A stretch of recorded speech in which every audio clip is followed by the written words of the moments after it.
तो next question हमारे पास ए है, we rod to 200 centimetre long rests horizontally on the two pegs which are 50 centimetre apart. तो ये दो पॉइंट है ए बी, इनका डिस्टेंस है 50। तो ये रॉड इन पर ये पैग्स पर, ये दो पैग्स हैं सी और डी। यहाँ पर एक रॉड रखी है और सी से डी का जो डिस्टेंस हमें गिवन 50 सेंटीमीटर गिवन है, ठीक है। अब एक वेट 20 kg का यहाँ से सस्पेंड करना है वन एंड, और डाला है इन्होंने, और एक वेट इधर से सस्पेंड करना है। तो दो केसेस बन जाएंगे। Other and will just tilt the road up, find the weight of the road. तो अब एक एक दोनों इकट्ठे नहीं लगाने, और लगाया था, मतलब पहले एक वेट लगाएंगे। तो क्लियरली अगर वेट यहाँ पे लगाएंगे तो यहाँ से रोड ऊपर चली जाएगी, डी से कांटेक्ट ब्रेक हो जाएगा। तो यहाँ पर सारी रोड ऐसे टेढ़ी हो जाएगी, ठीक है। मतलब यहाँ पर इसका कांटेक्ट रहेगा और ये तीन फोर्सेस रहेंगी उस एक दो, ये वेट ऑफ द रोड है, ठीक है। तो इस तरह से वेट ऑफ द रोड ले लिया हमने W, जी इसका मिड पॉइंट ले लिया जहाँ पर वेट ऑफ द रोड है। तो एक वेट पहले केस में ये होगा, दूसरे केस में ये वाला वेट होगा। अब दो पैग्स हैं सी डी, इनका डिस्टेंस है 50। तो अगर हम सी से जी का डिस्टेंस x मान लें तो ये वाला डिस्टेंस 50 माइनस x आ जाएगा, ठीक है। उसके बाद है कि हमारे पास ये रोड की लेंथ है 200 सेंटीमीटर, ये 50 है, ठीक है। और बाकी जो बच गया ये 150 बच जाएगा। तो ये है हाफ, ये 100 होगा, ये भी 100 होगा। तो अगर ये x है तो ये 100 माइनस x पार्ट होगा, और ये भी 100 है।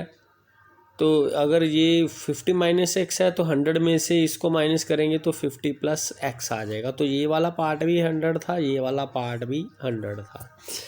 तो उस हिसाब से हमने डिस्टेंसेस कर लिए। तो अब जब हमने पहले ये वेट लगाना है, अभी ये वेट नहीं लगाना है, तो यहाँ अगर वेट यहाँ पे लगाएंगे तो यहाँ से रोड का डी से कांटेक्ट ब्रेक हो जाएगा। तो यहाँ ये तीन फोर्सेस, रोड तो वेट का जो रोड है वो तो रहेगा ही, ये कांटेक्ट है तो रिएक्शन तो रहेगी, और तीसरा वेट ये रहेगा।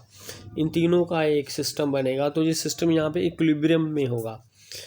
तो अब ये हम पैरेलल फोर्सेस वाला हम फार्मूला जो लगाएंगे तो उसके हिसाब से,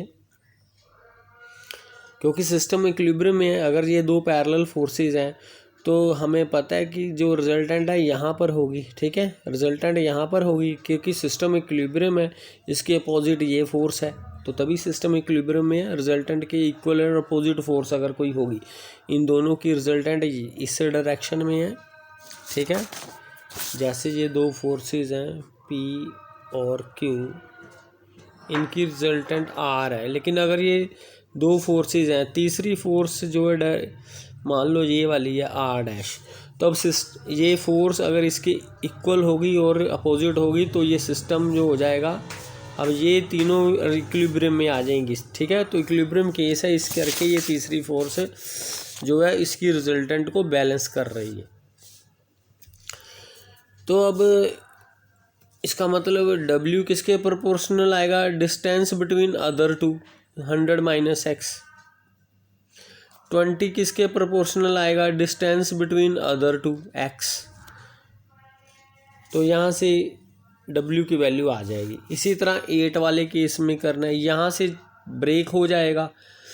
यहाँ पर अब तो वेट 20 वाला वेट तो लेना नहीं, अब तो 8 वेट लेना है। यहाँ से कांटेक्ट ब्रेक हो गया तो यहाँ पर रिएक्शन रहनी नहीं, अब सिर्फ तीन फोर्सेस रह जाएंगी, एक ये वाली, एक डी वाली रिएक्शन। यहाँ पे इसको S मान लेंगे हम, ठीक है।